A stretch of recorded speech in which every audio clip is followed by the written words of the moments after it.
So in today's video, I'm going to talk you through all these different sort of plastic dishes that we have available to us as flower arrangers and florists. If you want to understand what they're called and what you use them for, then keep watching today's video.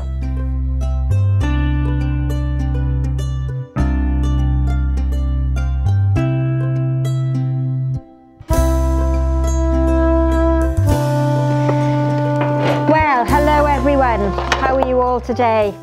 Somebody's asked me for a video explaining some of the different types of containers that I use, which is a really good idea. So I'm going to start today's video by talking you through some of the plastic dishes that I use, whether they are a standalone dish that holds a piece of foam or whether they're something that I insert into a different container. Most of these containers are ones that I use with floral foam, and I'll probably do a separate video looking at things like chicken wire, plastic tubes and that type of thing. So if you're not using floral foam, you might not find this video very beneficial.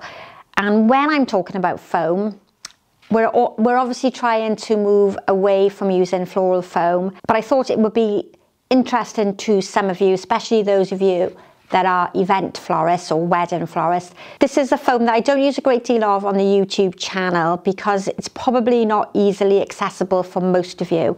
But this is called event foam, and this has a higher consistency to it. It's stronger and it supports the stems more firmly for designs that are being transported. So if you are a wedding florist or a church flower arranger and you're transporting designs from one place to the next, the event foam stays hydrated for longer and it's stronger and holds flowers into place more securely.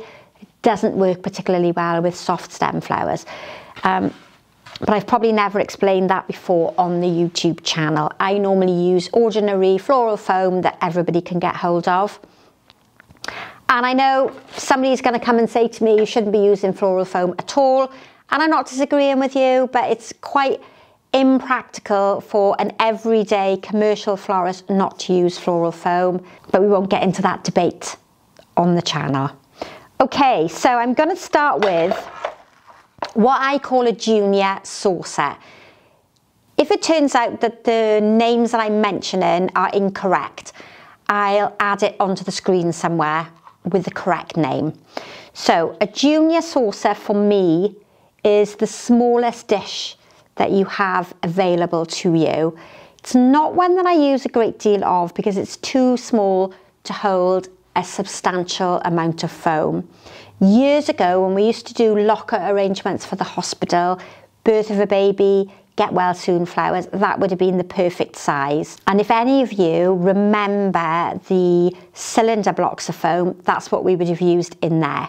So that is what I know as a junior saucer, and it's an Oasis product. Then the next size up from that, sometimes they have like a scalloped edge to them. That's just because they're from a different company and a different maker, if that makes any sense at all. So we would have used these for small little table arrangements and locker arrangements, but that also can sit on top of a wider neck container, which you would have seen me do on the YouTube channel. The next one up from this one is this size here. Now I call this a square round because the bottom is square and the top is round. But this particular one holds the foam lengthways. So if you're cutting your foam in half, that one will hold your foam in that position there with the base of the foam.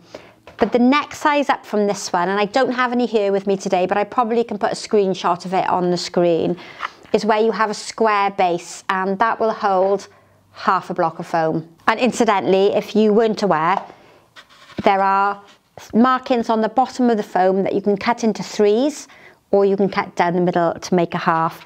Now, one thing I pick up a lot of when I'm out and about is plates or dishes or bowls. So if you're in cheap shops, B&M, Pound Stretcher, Poundland, that type of thing, I quite often collect plates and bowls and dishes.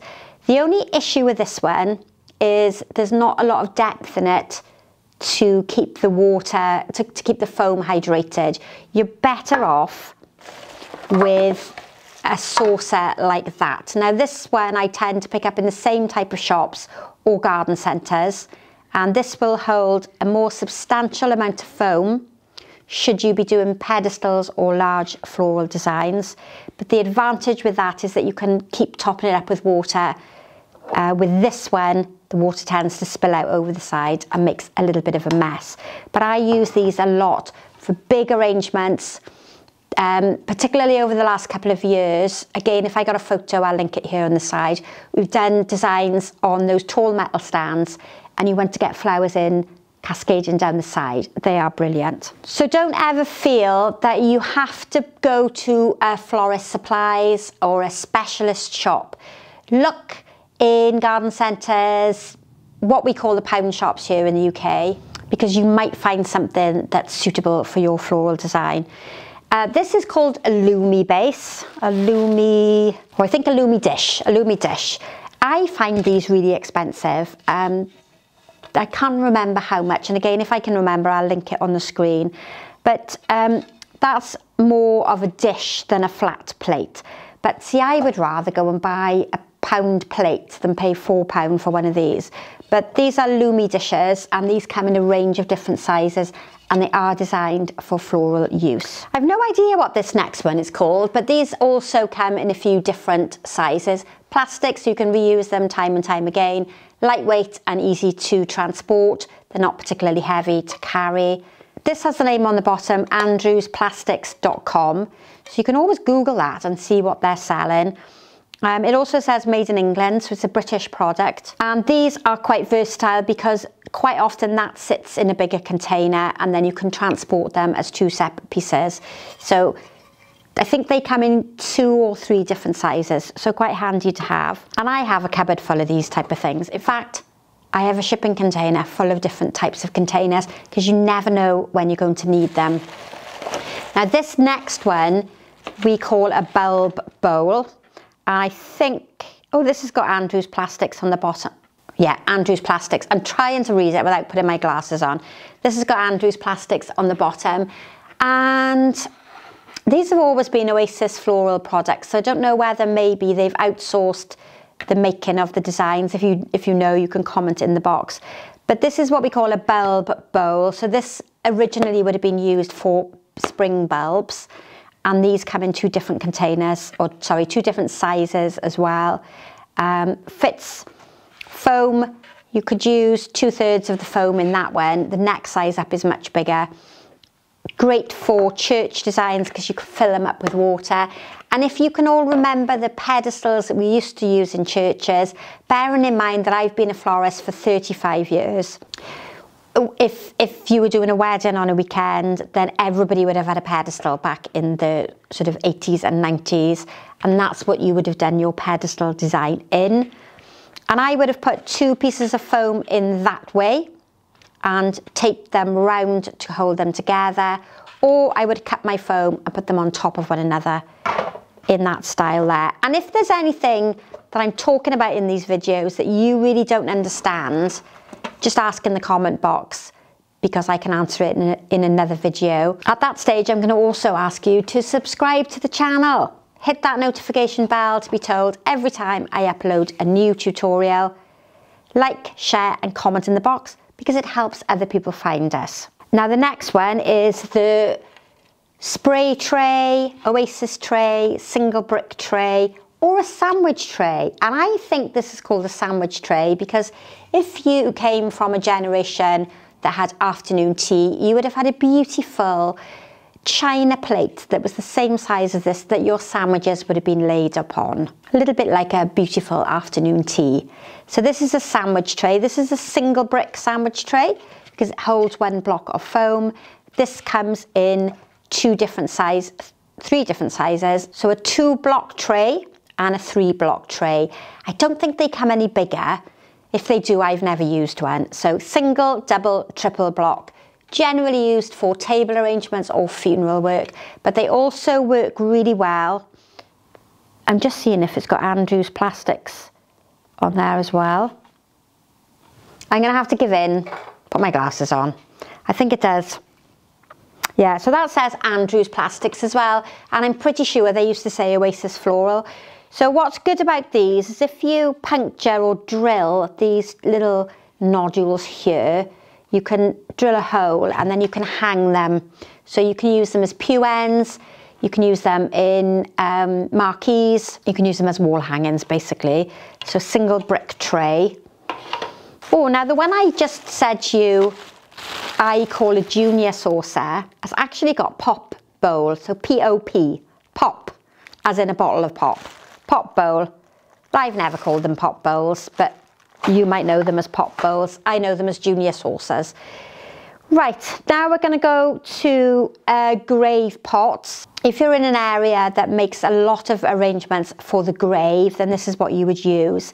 And there's normally a plastic cover on there with holes in it. I take them off. So Christmas time, I would have done lots of designs in here for people that were taking them to the grave. These are fairly inexpensive and you can use them with the top on or not, or you can sell them to customers empty for them to do their own arranging. But these also work really well as a secondary container to go inside larger containers, so you don't have to fill the whole vessel with floral foam. So I've always got these on hand. The other plastic dish that you'll see me use a lot on the channel, and it's probably really old-fashioned and not used for floral design at all, is a compote bowl. And I use this as two separate parts. So you join them together in the middle to create that compote bowl. And compote bowls, incidentally, are massively fashionable at the moment in floristry and floral designs, but not in a plastic version. A much nicer, more modern version. So you can see here it's got 4 prongs on the top which will hold the floral foam into place. But I tend to use these in narrow-necked vases. So foam in the top and that will sit in a narrow-necked vase. Shall I go and get a narrow-neck vase? I will. It'll make more sense then. So both these containers I've used recently on the YouTube channel, and because it has quite a wide neck, you can sit a container like that on the top, or you can use that pop bowl or that junior saucer on the top like that as well. But what I like about this bottom section is it makes it a bit more stable in the container, and you can use it on top of candles, not candles, you can use it on top of a really narrow neck container as well. So if you've got something like this, and I've done an arrangement a few videos back using this vase as well, it sits quite nicely on the top. And you can also use the bottom part to hold foam as well. So I find those quite handy to have. A compote bowl, you'll get them in your local suppliers, and you can definitely buy them on Amazon or eBay. So I've also got, you've seen these already, that was a Lumi dish, that's the smaller version. It's a little too wide to fit on that container, but that's the idea of them, is that they sit on top of a container so you don't have to fill the whole base with foam. And I'm going to finish, I've got 3 more to go, and these all relate to candles. So this one is a candle cup holder, and that holds a piece of foam, not a candle. I need to get a candlestick now, don't I, to make it more clearer to you. So that is a candle stick, and if you wanted to make an arrangement there on the top, then you can use that candle cup holder, and then you put your floral foam in there and you get a nice stable design. But you can also use these in a narrow necked vase as well, because they're quite versatile. So I know that as a candle cup holder. These two are candle holders. They might come in different sizes, but I'm not familiar with them. So this one holds a taper candle or a dinner candle, and this one would hold a church candle, and then the prongs underneath would sit into the floral foam. You could, I suppose, and I did mention when I did this video that that fits in there quite nicely. So if you were using a small piece of floral foam, that would be adequate for that arrangement, but it was too small for the design that I did before. So candle holders, that's a church candle, and that one is a single taper candle. And all of these are ideal for floral design. Keep a lookout for them in charity shops or table sales. Do we still have jumble sales? I'm not quite sure. Car boot sales. If you're part of a flower club, then there's a good chance you'll be able to buy these type of things individually. Otherwise, you'll have to buy them in bags of 20 or 25, maybe 6s for these type of ones. And rather than rush out and buy everything, just buy 1 or 2 things at a time, because you'll find that you'll have a big collection very quickly in your spare room and you won't use everything. So I'm hoping that's given you a bit more of an understanding about containers. If you're not sure how to use any of those and you want me to do a separate video, then just let me know in the comment box. Remember, you've got to subscribe. You need to hit that notification bell to be told every time I upload a new tutorial. And if I've got chance, there'll be more technical videos coming on a more regular basis. It just takes a long time to film and edit. But I hope you found that useful. I'll see you for the next video very soon. Don't forget, Sunday is the usual step-by-step tutorial video. And during the week, if I can, you get a few extra videos. So we'll see you soon. Bye for now.